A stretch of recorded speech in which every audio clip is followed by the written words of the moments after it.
సమాధానం చెప్పాల్సిన అవసరం ఉంది. ఎందుకంటే సూపర్ 6 లో భాగంగా చంద్రబాబు గారు మహిళల కోసం చేసిన ఈ వాగ్దానం చాలా ప్రాముఖ్యమైంది.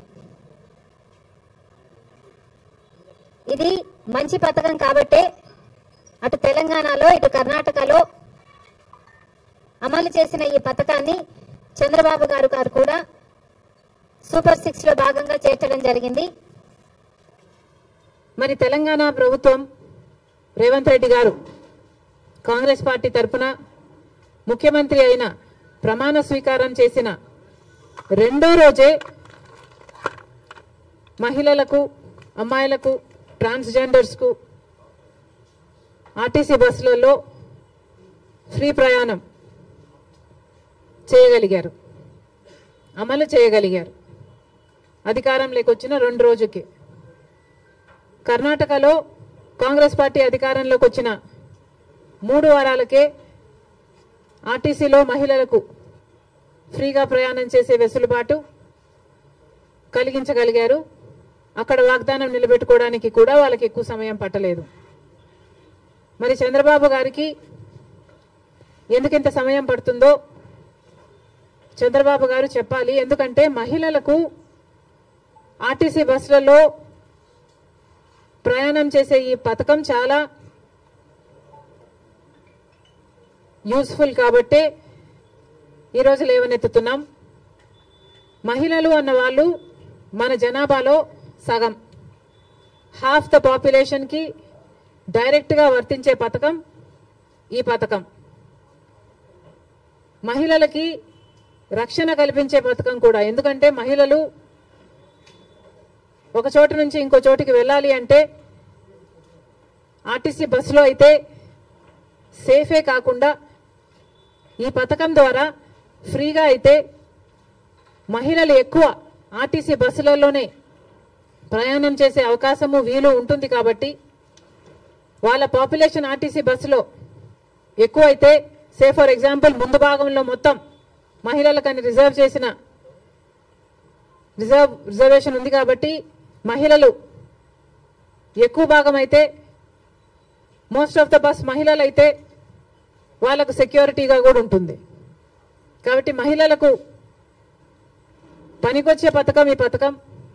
మరి ఈ చిన్న పథకాన్ని అమలు చేయడానికి చంద్రబాబు గారికి ఇంత సమయం ఎందుకు పడుతుందో, దీంట్లో విధి విధానాలు ఏముంటాయో, పరిశీలించాల్సింది ఏముంటుందో మాకైతే అర్థం కావటం లేదు. ఎందుకంటే విధి విధానాలు దీంట్లో పరిశీలించి చేయాల్సింది ఏముంటుంది? మహిళలు అన్నాక మహిళలందరికీ వర్తిస్తుంది, ఆడపిల్లలందరికీ వర్తిస్తుంది. మరి దీంట్లో విధులు విధానాలు ఏముంటాయి? బస్సులోకి ఎక్కుతారు, వాళ్ళకు ఫ్రీగా ప్రయాణం చేసే వెసులుబాటు కలిగించాలి. ఇది ఇంత సింపుల్ పథకం కాబట్టే రేవంత్ రెడ్డి గారు రెండో రోజే దీన్ని అమలు చేయగలిగారు. ఏ పథకమైనా అమలు చేయడానికి చిత్తశుద్ధి ఉండాలి.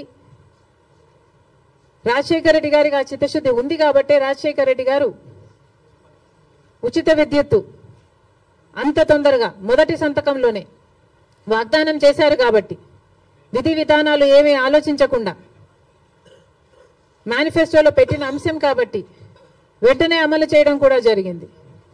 మరి అలాంటప్పుడు మహిళలకు ఇంతగా పనికొచ్చే ఈ పథకాన్ని చంద్రబాబు గారు ఇంత సమయం ఎందుకు పడుతుందో సమాధానం చెప్పాలి. ఇవే కాకుండా చంద్రబాబు గారి సూపర్ 6 లో మిగతా పథకాలకు కూడా చంద్రబాబు గారు వెంటనే అమలు చేయాలని డిమాండ్ చేస్తున్నాం. ఈరోజు కొత్తగా నిన్న చంద్రబాబు గారు ఇచ్చిన జియో ప్రకారము అమ్మకి వందనం అనే పథకం,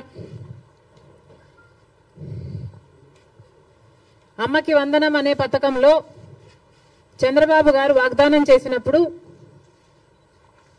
ప్రతి తల్లికి ఎంతమంది బిడ్డలుంటే అంతమంది, ఒకరుంటే 15,000 వస్తుంది, ఇద్దరుంటే 30,000 వస్తుంది, ముగ్గురుంటే 45,000 వస్తుంది, నలుగురుంటే ఏకంగా 60,000 వస్తుంది అని చంద్రబాబు గారు ఊదరగొట్టి మరీ క్యాంపెయిన్ చేశారు. మరి ఈ స్కీమ్కు విధి విధానాలు ఎలా ఉంటాయి? చంద్రబాబు గారు నిన్న విడుదల చేసిన జీవోలో అయితే ప్రతి తల్లికి అని రాశారు. అంటే ఈ పథకం ప్రతి తల్లికి 15,000నా లేకపోతే ప్రతి బిడ్డకు 15,000నా? చాలా కన్ఫ్యూజింగ్ గా ఉంది.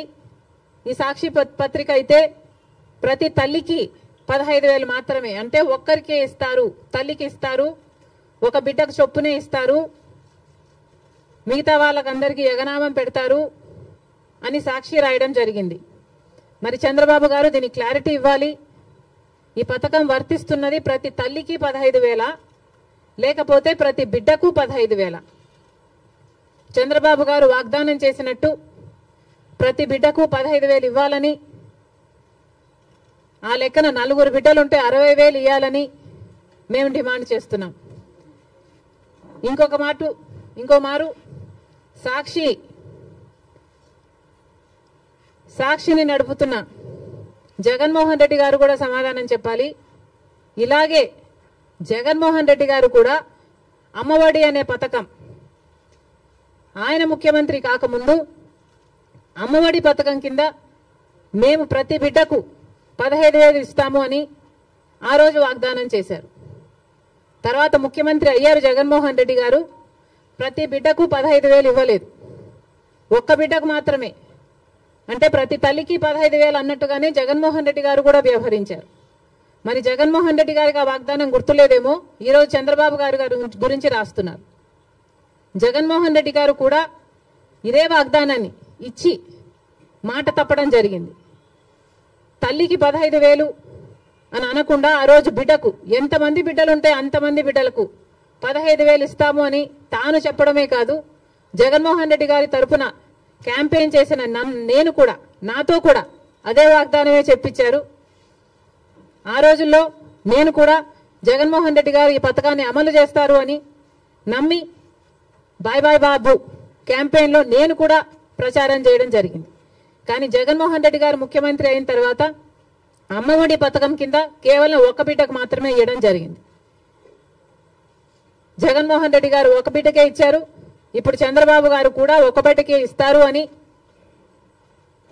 అర్థం వచ్చేటట్టుగా నిన్న జీవోలో ప్రతి తల్లికి 15,000 అని రాయటం జరిగింది. కాబట్టి చంద్రబాబు గారు దీని మీద క్లారిటీ ఇవ్వాల్సిన అవసరం ఉంది అని కాంగ్రెస్ పార్టీ డిమాండ్ చేయడమే కాకుండా ప్రతి బిడ్డకు మీరు వాగ్దానం చేసినట్టు సూపర్ 6 లో ఉన్న ప్రతి వాగ్దానము నిలబెట్టుకోవాలని కాంగ్రెస్ పార్టీ చంద్రబాబు గారిని, కూటమిని డిమాండ్ చేస్తున్నాం.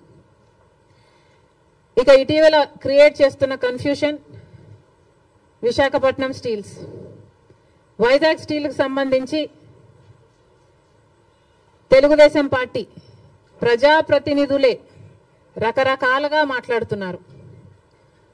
ఒకరేమో అది లాస్ మేకింగ్ కంపెనీ, అమ్మక తప్పదు అని ఒక రకంగా మాట్లాడతారు. ఇంకొకరేమో ప్రైవేటైజ్ చేయము అని మాట్లాడతారు. అసలు విశాఖ స్టీల్ కు ఇంత ప్రమాదం ఎందుకు వచ్చిందో ఆంధ్ర రాష్ట్ర ప్రజలందరూ కూడా ఆలోచన చేయాలి.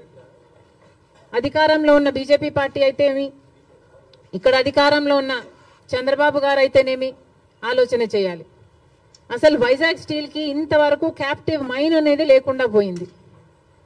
రాజశేఖర రెడ్డి గారి హయాంలో రాజశేఖర రెడ్డి గారు వైజాగ్ స్టీల్ కి ఒక క్యాప్టివ్ మైన్ ఉండాలి అనే ఉద్దేశంతో అనంతపూర్ దగ్గర ఒక మైన్ ఐడెంటిఫై చేయడమే కాకుండా ట్రైపార్టీ అగ్రిమెంట్ స్థాయి వరకు కూడా క్యాప్టివ్ మైన్ కోసం ప్రయత్నం చేయడం జరిగింది. తర్వాత వచ్చిన ముఖ్యమంత్రులు ఎవరు పల్లి పట్టించుకోవడం మనం చూడలేదు.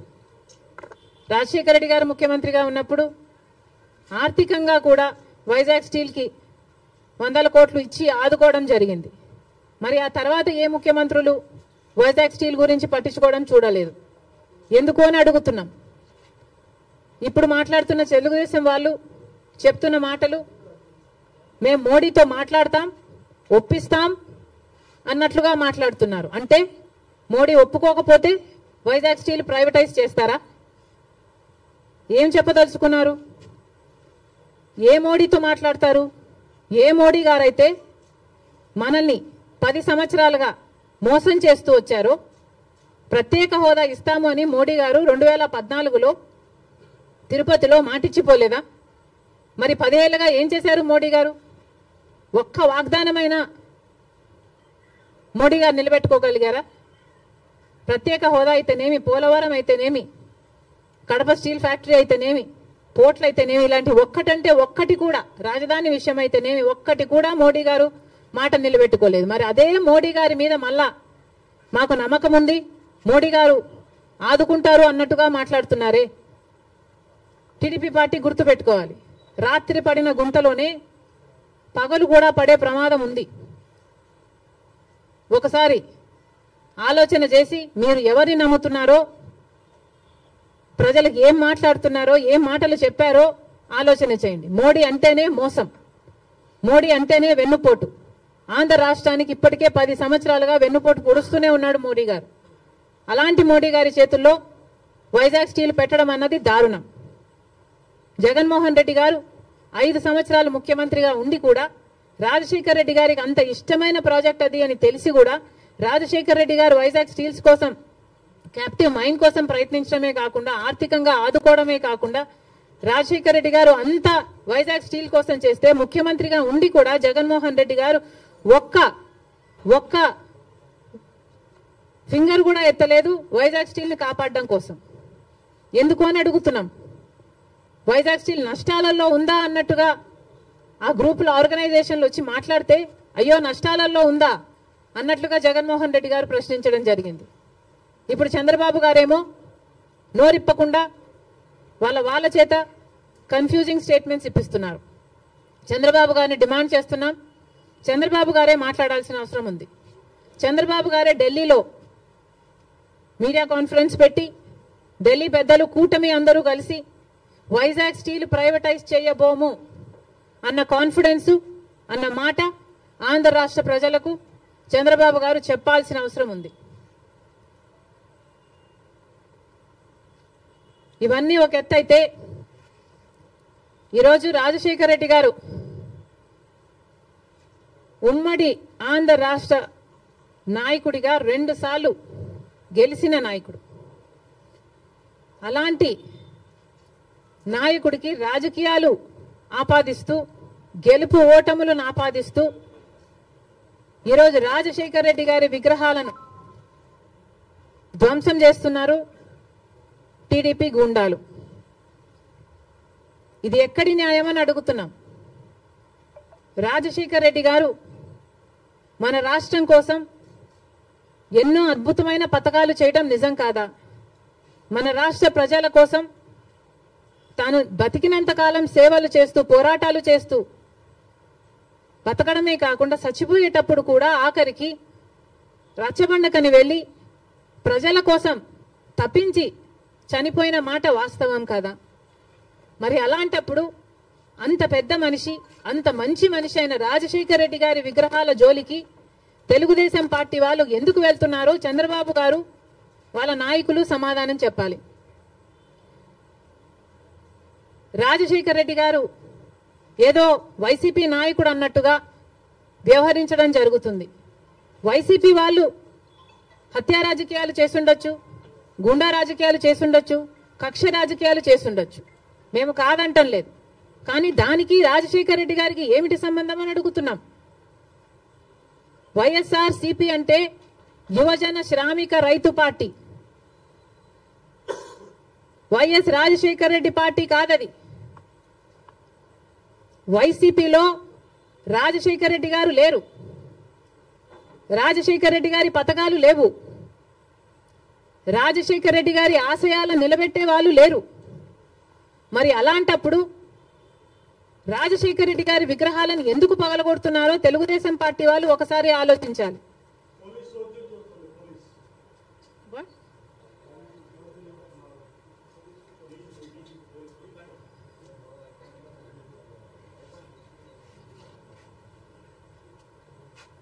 రాజశేఖర రెడ్డి గారిని, ఆయన ఆశయాలని నిలబెట్టే వాళ్ళే అయితే రాజశేఖర రెడ్డి గారు తలపెట్టిన జలయజ్ఞంని జగన్మోహన్ రెడ్డి గారు ఎందుకు విస్మరించారు?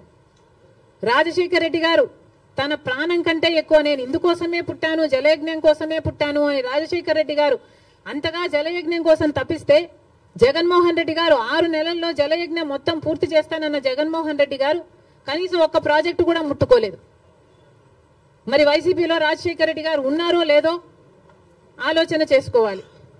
రాజశేఖర రెడ్డి గారి ఎంతో ఇష్టమైన ఫీజు రీయింబర్స్మెంట్, ఇలాంటి పథకాలకు కూడా వైసీపీ ఈ రోజు వరకు కూడా అధికారంలోంచి దిగిపోయే రోజు వరకు కూడా 4,000 కోట్లు బాకీ పడింది.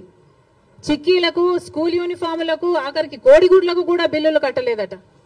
మరి అలాంటప్పుడు రాజశేఖర రెడ్డి గారి ఆశయాలను నిలబెట్టే పార్టీ వైసీపీ పార్టీ అని ఎందుకు అనుకుంటున్నారు? అది కాదు కాబట్టే ఈరోజు ప్రజలు వైసీపీకి అంత బుద్ధి చెప్పారు.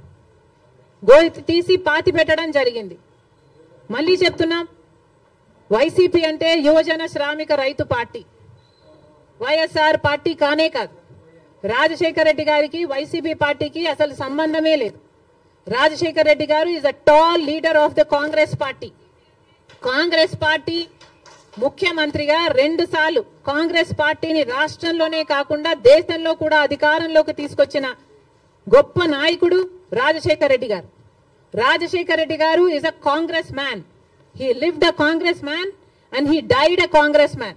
He was faithful to the Congress party, and as much as he was faithful to the Congress party was also faithful to Rajshekar Reddy garu, and 2 సార్లు ముఖ్యమంత్రిని చేసింది.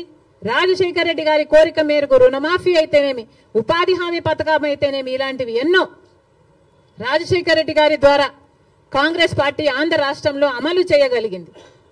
రాజశేఖర రెడ్డి గారు కాంగ్రెస్ పార్టీ నాయకుడు కాబట్టే, కాంగ్రెస్ పార్టీ సేవకుడు కాబట్టే, కాంగ్రెస్ పార్టీ ఎలా ఆలోచన చేస్తుందో అలా ఆలోచన చేశాడు కాబట్టే అంత అద్భుతమైన పథకాలు, ఫీజు రీయింబర్స్మెంట్ అయినా, ఆరోగ్యశ్రీ అయినా, ఇందిరమ్మ ఇళ్ల పథకం అయినా, ఇలాంటివి ఎన్నో పథకాలు బీదవారి కోసం, అట్టడుగున ఉన్న వర్గాల కోసం రాజశేఖర రెడ్డి గారు చేయగలిగారు అంటే ఇవన్నీ కాంగ్రెస్ మ్యాన్ గా రాజశేఖర రెడ్డి గారు చేశారు. మళ్ళీ చెప్తున్నాం, ఈరోజు కాంగ్రెస్ మ్యాన్ గా రాజశేఖర రెడ్డి గారు నిలిచారు, బతికారు, అలాగే చచ్చిపోయారు. వైసీపీ పార్టీని అడుగుతున్నాం, మొన్న YCP party Congress party TDP పార్టీకి తోక పార్టీ అన్న కమెంట్ చేశారు. మేము కాదు తోక పార్టీ, బీజేపీ పార్టీకి తోక పార్టీ వైసీపీ పార్టీ. అధికారంలో ఉన్న 5 సంవత్సరాలు వైసీపీ పార్టీ బీజేపీ పార్టీకి ఊడిగలు చేసింది. ఎక్కడ వాళ్ళకి ఏ అవసరం ఉంటే ఆ బిల్లుకు అప్పుడు అక్కడ మద్దతు ఇచ్చారు. బీజేపీ పార్టీకి సంబంధించిన ఏ బిజినెస్ మ్యాన్ ఉన్నా, ఏ నాయకుడున్నా, రాజ్యసభ కావాలంటే రాజ్యసభ, టీటీడీ కావాలంటే టీటీడీ, ఏది పడితే అది బీజేపీకి తొత్తులుగా పనిచేసిన పార్టీ వైసీపీ పార్టీ.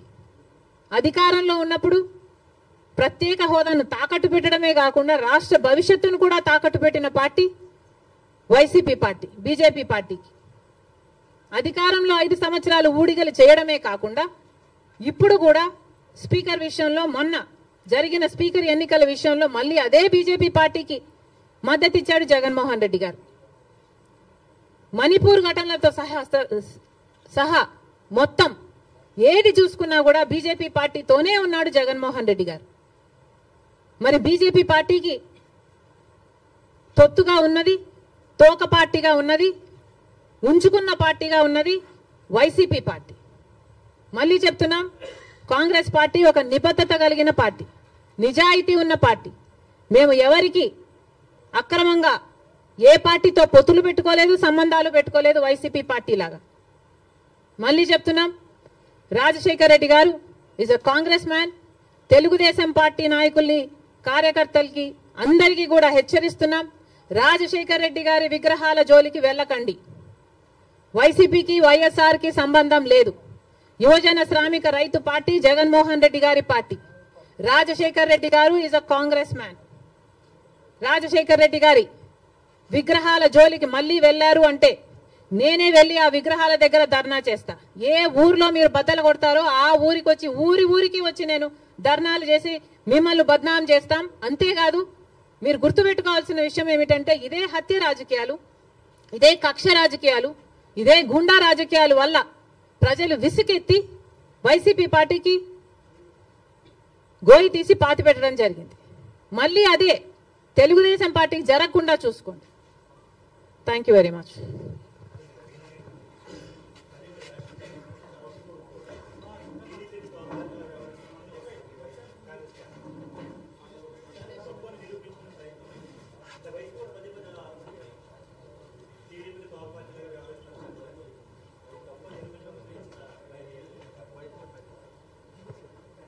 కాదమ్మా, కాంగ్రెస్ పార్టీ ఎవరికి తోక పార్టీగా మేము ఎవరికి ఎప్పుడు వ్యవహరించలేదు కదా. మీరు ఎట్లా నిరూపిస్తారు మేము తోక పార్టీ అని? నేను ఇన్ని ఉదాహరణలు ఇస్తున్నా కదా. జగన్మోహన్ రెడ్డి గారు బీజేపీకి ఎలా తోక పార్టీగా మారారు, ఎలా తోక పార్టీగా ఉన్నారు అని నేను ఇన్ని ఎగ్జాంపుల్స్ ఇచ్చా, ఇన్ని ఇన్స్టెన్సెస్ ఇచ్చా కదా. మణిపూర్ అయితేనేమి, స్పీకర్ అయితేనేమి, మీరు బీజేపీ పార్టీ వాళ్ళకి అధికారం ఇవ్వడం అయితేనేమి, మీరు అధికారంలో ఉన్నప్పుడు వాళ్ళు బిజినెస్ లీడర్ అయితేనేమి, ఇవన్నీ మేము చెప్తున్నాం. మీరు నిరూపించండి. కాంగ్రెస్ పార్టీ ఎక్కడ తెలుగుదేశం పార్టీకి తోక పార్టీగా ఉన్నారు? ఒక్క చోట అంటే ఒక్క చోట కూడా మేము బీజేపీ పార్టీకి కానీ, తెలుగుదేశం పార్టీకి కానీ, పవన్ కళ్యాణ్ పార్టీతో కానీ మాకు ఎటువంటి వైసీపీ పార్టీతో కూడా ఎటువంటి సంబంధాలు లేవు లేవు లేవు. Congress party is the only opposition in the state of Andhra Pradesh. Because ఒక పక్క బీజేపీ పార్టీ ఉంది, ఆ బీజేపీ పార్టీతోనే కలిసి ఉన్నారు తెలుగుదేశం పార్టీ అయినా, వైసీపీ పార్టీ అయినా, జనసేన పార్టీ అయినా. బీజేపీ పార్టీ ఆంధ్ర రాష్ట్రంలో ఈ రోజు వరకు కూడా రాజ్యం ఏలుతుంది. కారణం ఏమిటి అంటే బీజేపీకి అర్థం ఆంధ్రప్రదేశ్ లో బాబు, జగన్, పవన్ కాబట్టి. వీళ్ళలో ఏ ఒక్కరు అధికారంలో ఉన్నా బీజేపీ పార్టీ అధికారంలో ఉన్నట్టే. ఎందుకంటే బీజేపీ పార్టీతో వీళ్ళు పొత్తులు పెట్టుకున్న పార్టీలు. ఒకరు సక్రమంగా పెట్టుకుంటే ఇంకొకరు అక్రమంగా పెట్టుకున్న పార్టీలు, అంతే తేడా. ఒకరు బహిరంగంగా పెట్టుకుంటే ఇంకొకరు రహస్యంగా పెట్టుకున్నారు, అంతే తేడా. కానీ ఆ మొత్తం బీజేపీతోనే ఉన్నారు. జగన్మోహన్ రెడ్డి గారైనా, చంద్రబాబు గారైనా, జనసేన పవన్ కళ్యాణ్ గారైనా. ఒక్క కాంగ్రెస్ పార్టీ మాత్రమే ప్రజల పక్షాన నిలబడింది, ప్రతిపక్షంలో నిలబడిన పార్టీ ఈ రోజు ఆంధ్ర రాష్ట్రంలో.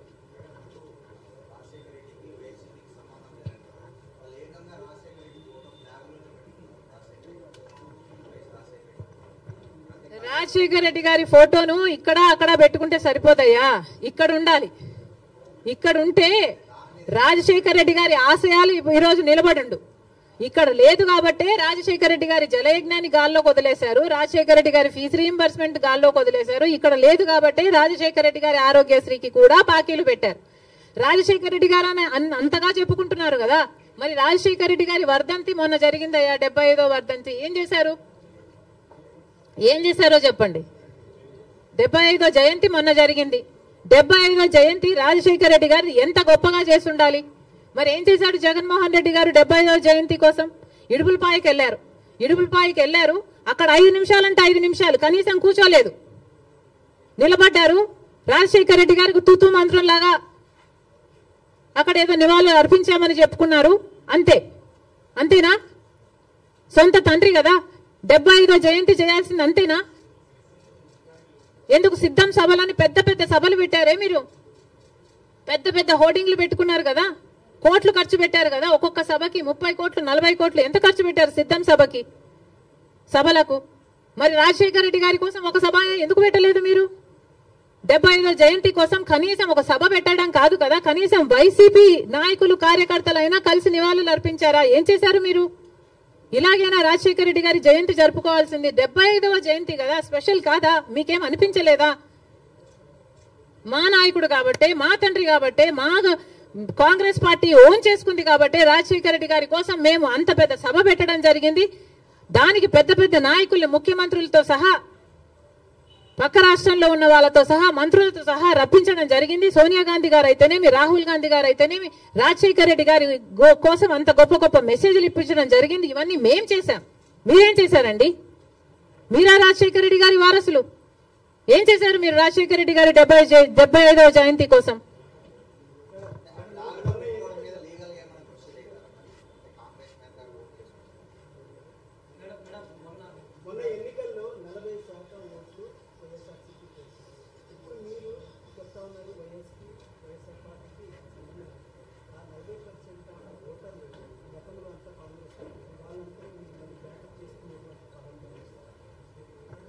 తప్పకుండా చేస్తాం, ఎందుకు చేయకూడదు?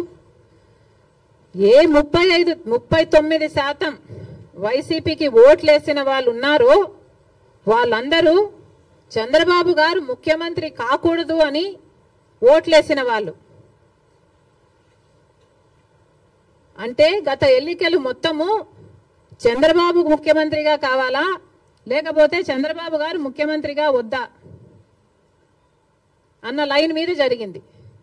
ముఖ్యమంత్రిగా చంద్రబాబు గారు వద్దు అనుకున్న వాళ్ళు మొత్తం వైసీపీకి వేశారు. ఎందుకంటే కాంగ్రెస్కి ఆ ఛాన్స్ లేకపోయింది కాబట్టి, కాంగ్రెస్ వాజ్ టూ వీక్ కాబట్టి ముఖ్యమంత్రి స్థాయిలో చంద్రబాబు వద్దు అన్న వాళ్ళు జగన్మోహన్ రెడ్డి గారికి వేశారు తప్పితే జగన్మోహన్ రెడ్డి గారు ఫ్యాన్స్ ఏం కాదు. వాళ్ళంతా కాంగ్రెస్ పార్టీ నుంచి అక్కడికి పోయిన వాళ్ళే. వాళ్ళంతా మా వాళ్ళండి. మా వాళ్ళని మళ్ళీ మేము ఓన్ చేసుకోవడంలో తప్పేముంది? ముమ్మాటికి ట్రై చేస్తాం. The 39% is actually belongs to the Congress.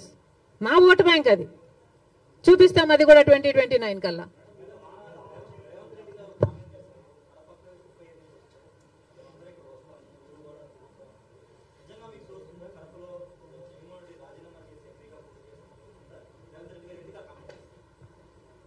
Revanth అన్నకి మనస్ఫూర్తిగా కృతజ్ఞతలు. పెద్ద మనసు ఉంది కాబట్టే అంత పెద్ద మాట చెప్పగలిగారు. We are all honoured. నేనే కాదు, ఆంధ్ర రాష్ట్ర కాంగ్రెస్ పార్టీ అంతా కూడా రుణపడి ఉంది. జరిగినప్పుడు చూద్దాం.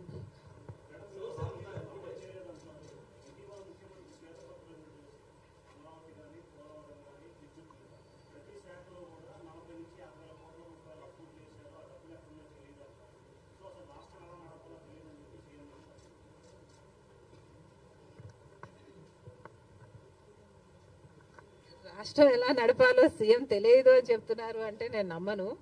ఆయనకు ఎక్స్పీరియన్స్ ఉంది అనుకునే జనాలు 4వ ముఖ్యమంత్రినిగా చేశారు. అలాంటి స్టేట్మెంట్ ఇచ్చుంటాడు అని నేను అనుకోను. ఒకవేళ ఇచ్చుంటే that's very very irresponsible. He has to figure out a way how to take this forward. చాలా అన్యాయం. చంద్రబాబు గారు 5 సంవత్సరాలు ముఖ్యమంత్రిగా ఉండి 2 లక్షల కోట్ల అప్పు చేస్తే జగన్మోహన్ రెడ్డి గారు 5 సంవత్సరాలుగా ఉండి 8 లక్షల కోట్ల అప్పు చేశారు. ఇక్కడ నుంచి ఎలా ముందుకు వెళ్ళాలి అనేది చంద్రబాబు గారు ఫిగర్ అవుట్ చేసుకోవాలి. అందుకు టైం పట్టొచ్చు.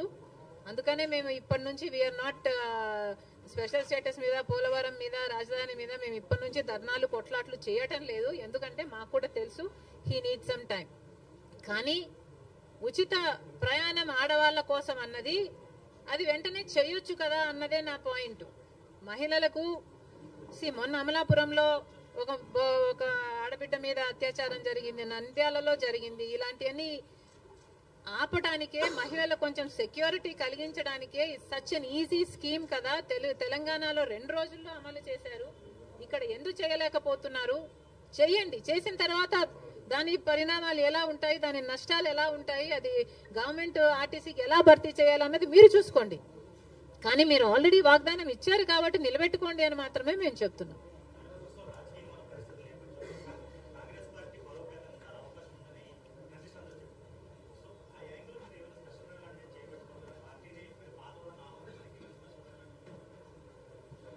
కాంగ్రెస్ పార్టీని బలపరచాలి. అది ఒక్క రోజులో జరిగేది కాదు, ఒక స్ట్రాటజీతో జరిగేది కాదు. ఇది ఒక సుదీర్ఘ ప్రయాణం. కాకపోతే 5 సంవత్సరాలు టైం ఉంది కాబట్టి ఈ టైంను సద్వినియోగం చేసుకోవాలి. ఏది చేయాల్సి వచ్చినా, ఎంత దూరం వెళ్లాల్సి వచ్చినా, ఎట్లా కొట్లాడాల్సి వచ్చినా వీఆర్ రెడీ.